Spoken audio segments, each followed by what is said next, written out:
Hello everyone, this is Sudhanshu Sarkar, Assistant Professor, Department of Electrical Engineering, Narula Institute of Technology.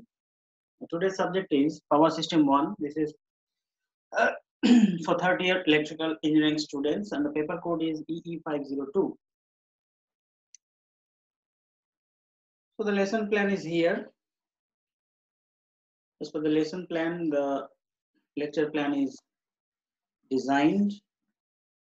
So today I'm going to talk about the module 1, the basic concept of electrical supply system. So here in this module, we have structure of power system, basic idea of transmission, distribution, tie lines, grid network, etc. And this is the course outcome of power system 1. So we have 3 course outcome for this particular subject. So it is basic concept of electrical supply system. So the total lecture is divided into 5 different section. You can say that the first one is structure of power system, the second one is basic idea of transmission, third one is basic idea of distribution, then we'll discuss about the tie lines, and finally the grid networks. Now this is the structure of power system. Here, what do you mean by the structure? Structure means the whole power system is starting from the generating station, the first one at the top. You can see that there is a generating station. Look, Indian standard generating voltage is 11 kV, and from the generating station, the second part, we have a step up transformer. With the help of this step up transformer, the 11 kV generating voltage is increased 132 kV. Step up from 11 to 132 kV. Now, without 132 kV, you can find 220 kV, or sometimes it is 400 kV, etc. So this is the first step up voltage from 11 to, it may be 132 to 20 kV or 400 kV. Now from this part, the transmission section started. This is the primary. Total transmission is divided into 2 parts. One is primary transmission, second one is secondary transmission. So from the first transformer, or you can say the generating station transformer, the line is going up to the receiving station. So in this receiving station, the voltage step down from 130 to 33 kV, or sometime it is 66 kV. And from the receiving station, the 33 kV line move up to the substation. So the first part, from where 11 kV to 132 kV, the voltage stepping up, from there to the receiving station, this part is the primary transmission, and from the receiving station to the substation, that means the line 33 kV or 66 kV, this part is called the secondary transmission. From the substation, the distribution is starting. So distribution is also divided into 2 parts. One is primary distribution, second one is secondary distribution. So primary distribution is starting from the substation and it ends to the distribution transformer. Look, substation basically used to step down the voltage level from 33 to 11 kV, and from substation the industrial consumers is separated. Now this 11 kV is connected with the input side of the distribution transformer. So substation to distribution transformer, this particular line is called the primary distribution. Now from the distribution transformer to the consumer end, this is the secondary distribution. So this is the overall structure of power system. It starts from the generating station and ends to the consumer. That means in real field, if we say that it is starting from the power plant to the consumer, household, or sometimes it is industrial purpose. So the gist of this structure, the structure is, it has mainly three parts. One is generating station, second one is transmission, third one is distribution. Transmission divided into two parts, primary transmission, secondary transmission. Distribution is also divided into two parts, primary distribution, secondary distribution. So that's all about the basic idea of the structure of power system. Now, let's talk about the generating station. In the figure, from the generating station where electric power is produced by three-phase alternators operating in parallel, the usual generating voltage is 11 kV. I already mentioned that. But in some cases, in some modern generating station, they generate up to 16 kV, and in some country like Germany or some other countries, they generate 25 kV. But considering the economical part, the transmission of electrical power, the generating voltage is 11 kV, and it's stepped up to 132 kV or more. Sometimes it is more than 132 kV, 20 kV, 400 kV at the generating station with the help of three-phase transformer. So now after generation, the transmission part is started. The choice of proper transmission voltage is essentially a question of economics. Generally, the primary transmission is carried at 66 kV, 132 kV, 220 kV, or 400 kV. And we already discussed that this transmission is divided into two major parts. One is primary transmission and second one is secondary transmission. Now, I already covered this, but for the slide we have to discuss that primary transmission, an electric power at 132 kV is transmitted by three-phase, three-wire overhead system to the outskirts of the city. This form the primary transmission. Now the secondary transmission, we know that it starts from the primary transmission line terminates at the receiving station RS, represented sometime in the figure RS, which usually lies at the outskirts of the city. At the receiving station, the voltage is reduced to 33 kV by a step-down transformer.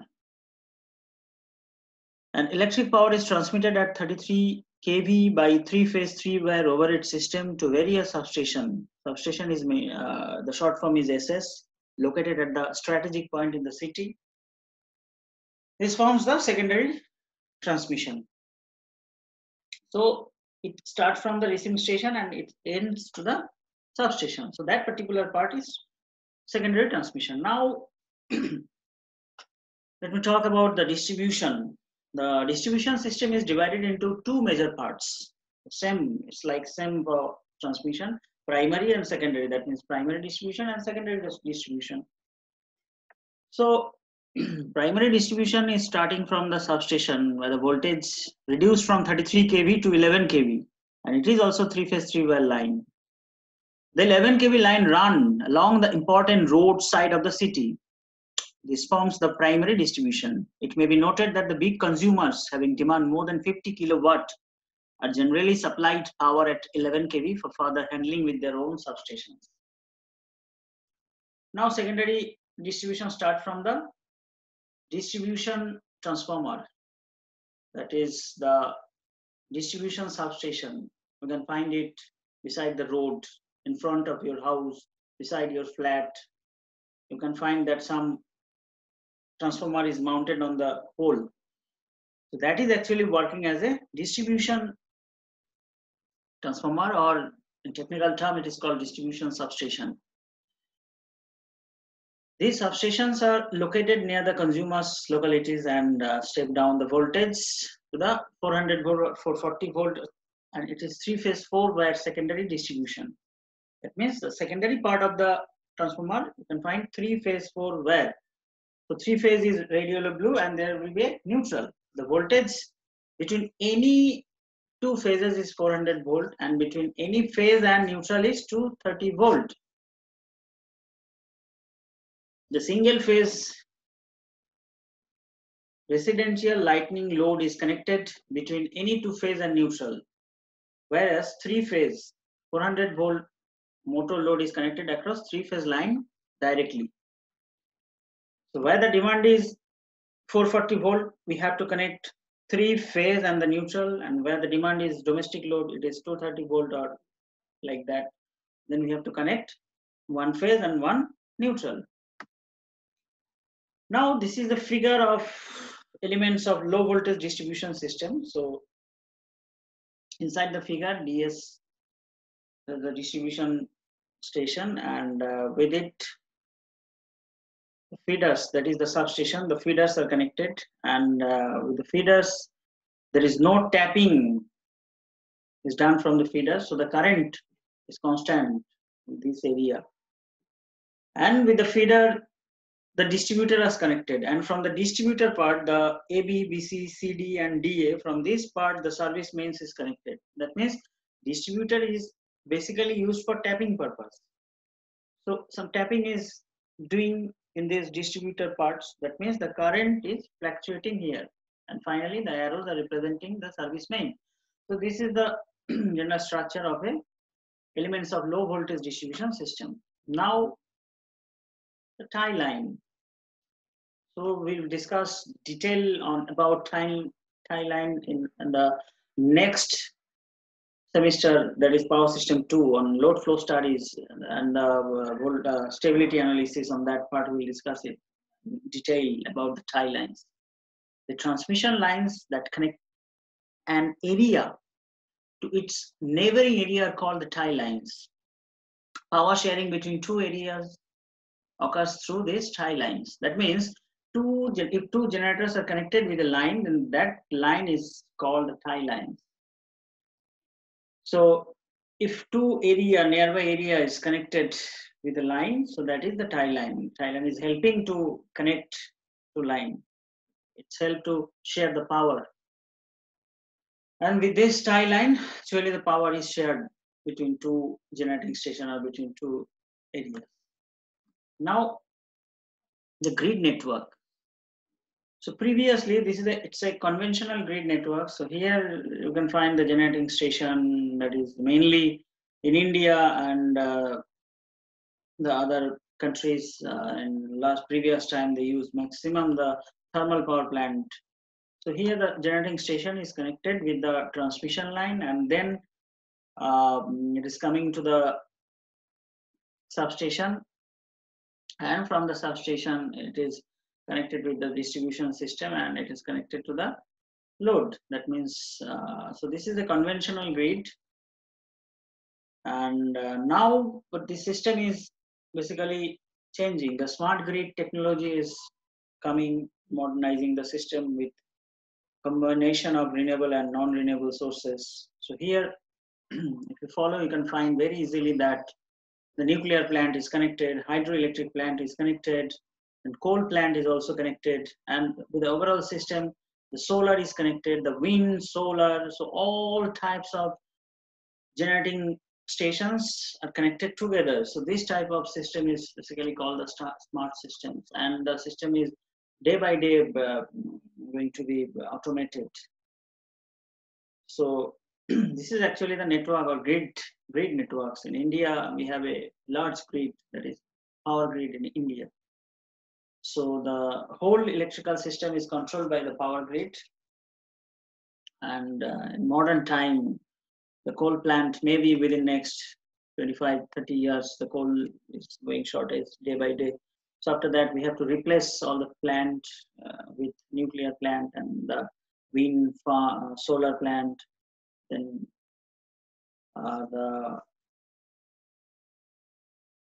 we have to convert, we have to generate some thermal, some hydropower plant from the hilly area. So from that part, we need to generate, we have to install a big project of hydropower plant, that is the natural plant. That's it. So in this way, we need to modernize the system. So this is the overall grid, and in Indian grid is the National Load Dispatch Center is there. Under National Load Dispatch Center that is situated in Delhi, we have 5 regional load dispatch center, that is north, east, west, south, and northeast. This is the 5 RLDC, regional load dispatch center. So under that, all the state electricity boards are connected. So in this way, the system is connected with each other. So that's all about my today's lecture. So today I've discussed on few very general knowledge on electrical power system, the structure of power system, the tie line, the smart grid, and the grid networks, and then the transmission line, distribution line. So these are the reference. I take some part from the internet, and this is the link. And I usually use the book, or here I take help from the book Principle of Power System by V.K. Mehta and Rohit Mehta. And thank you all.